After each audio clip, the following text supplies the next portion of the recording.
Hey guys, this is going to be an unboxing and review of the Zoids Wild Dimepulsar.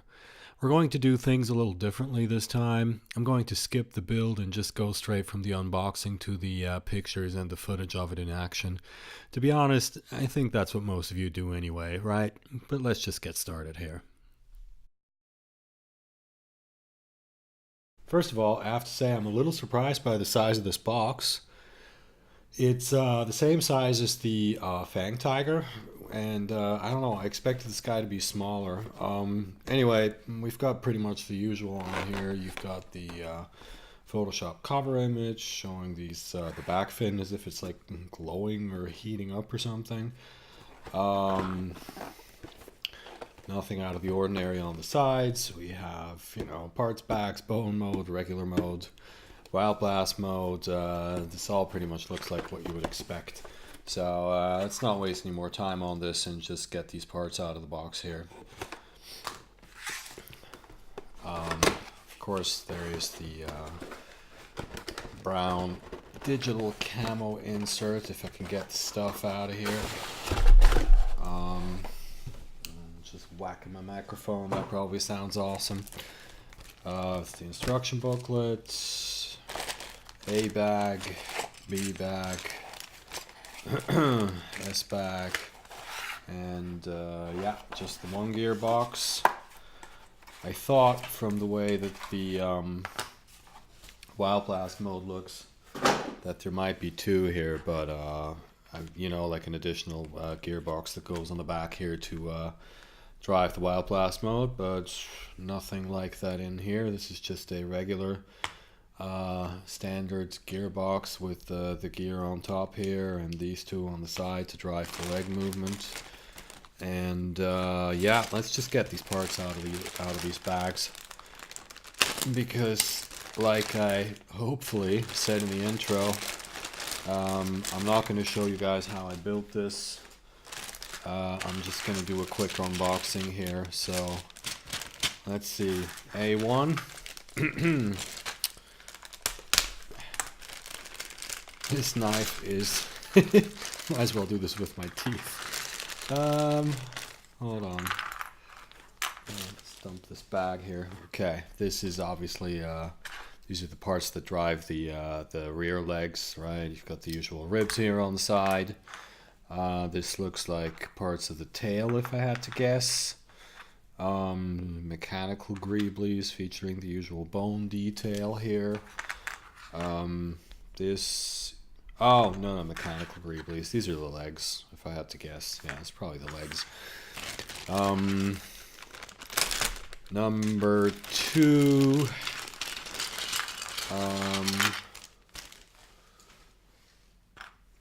Here we have the lower jaw. We have the torso halves looking very rectangular and boxy. I'm curious to see what this looks like when it's all put together. This looks like it goes on the back and has something or other to do with how the Wild Blast mode works. Power switch. This is the tip of the tail. I'm gonna just pretend that I believe that that's a gun. Fins for the back. No idea what this is. Mechanical stuff. And this is, of course, this is the head. Yeah, I'm kind of rushing through these because I'm sorry if this is the first time you're seeing a review of a Zoids Wild kit. You might be thinking, why isn't this guy taking more of an interest in what he's looking at? But if it's not your first review, then you know why. None of this so far is anything that we haven't seen a million times before. Just with sort of I mean, obviously not these exact parts, but this looks exactly like the bone mode on basically every other Wild Blast Zoids Wild kit, I mean, that you've ever seen. Now this seems to be one of these back fins. There's a lot of nice internal detail here. This is the same parts. This is one of the feet, nothing special. This is some sort of armor piece. This is more fin parts. It's really nice to see these are so detailed on the inside. I mean, it's still sort of hollow, but it looks it looks like there's a reason for it to be hollow, other than, yeah, this is how we molded these plastic parts, and we can't be bothered to design something to fill them up on the inside. Here again, same detail. You know, there's this tube and this fan here. It's pretty cool. Same thing here. More feet. Some sort of mechanical piece. Crack pipe. And more of these fin pieces. And finally, or not quite finally, I am going to take a look at the S-back for you guys real quick in a second. But this is the armor, of which, as per usual, there is not a lot. Obviously, this is the head. We have this is going on the sides somewhere. So a reasonable amount of detail on this stuff. This goes obviously somewhere on its back side, because it says on off here, so this has to be somewhere around the power switch. This will be the tip of the tail. And this is yeah, armor. Right, and finally, S-bag. Let's see, I don't know if I want to spill this all on the table. It's some sort of mechanical piece here. Motorcycle type pilot. Here's the stickers. The pilot's name is Truff. Words fail me. Yeah, and then we've got the eyes, which are nice and red to go with the green armor here as a complementary color. The caps are also, I have to say, a very nice sort of crimson red color. And yeah, then there's these two crank pieces here for mounting the legs on, of course, and one gear that is going to power the Wild Blast mode somehow. Yeah, and the caps. Yeah, that's it. That's what's in the box, folks. And like I said earlier, I'm not going to film myself building this. I'm just going to get this guy together, and then we're going to move on to the photo booth to check him out in action. So I will see you in a bit. Now, before we check him out in action, here's a look at bone mode. I'm showing you this before the finished build, mostly because, to be honest, I think I actually prefer it this way. And I think it's because of the way the head looks when it's armored up, as you'll see later in this video. Also, here's a comparison to my European release spine fin from the 80s. To be honest, they both look kinda goofy, but I do prefer the spine fin overall. At the end of the day, though, the bottom line is that Spineback, whom most of you know as Gator because you're wrong, remains the best looking Dimetrodon Zoid out there. And also, it's the only one with a Gatling gun, and Gatling guns matter, folks.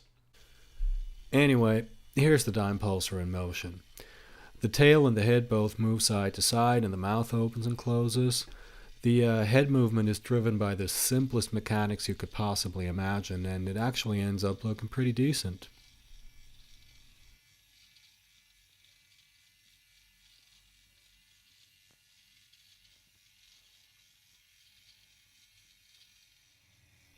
Here's a look from up top.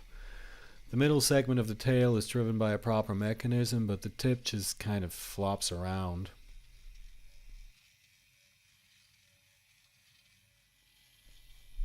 And up close from the front. Maybe you can see what the head does a bit better here.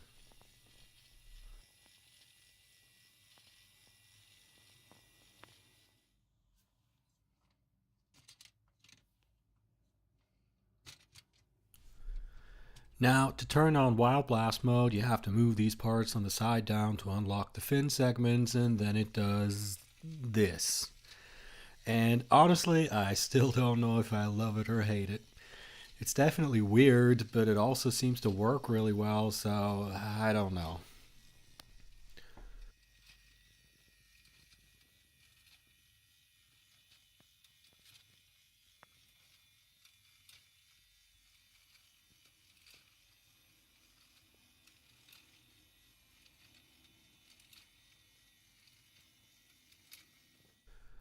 So the verdict is not my favorite. I do like the green collar, mostly because it's the same as the Stego Sage, which is still my favorite, so it's wild design.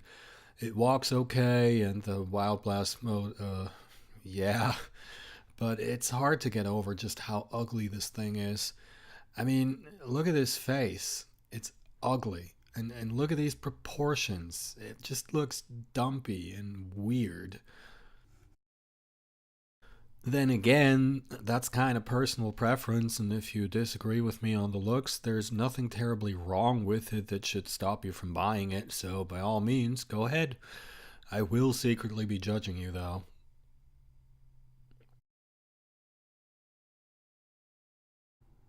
Anyway, that's it for this one, guys. I kind of like the shorter format, but let me know what you think in the comments. Also, like, subscribe, check out my Patreon, all that stuff. I'll see you in the next one, guys.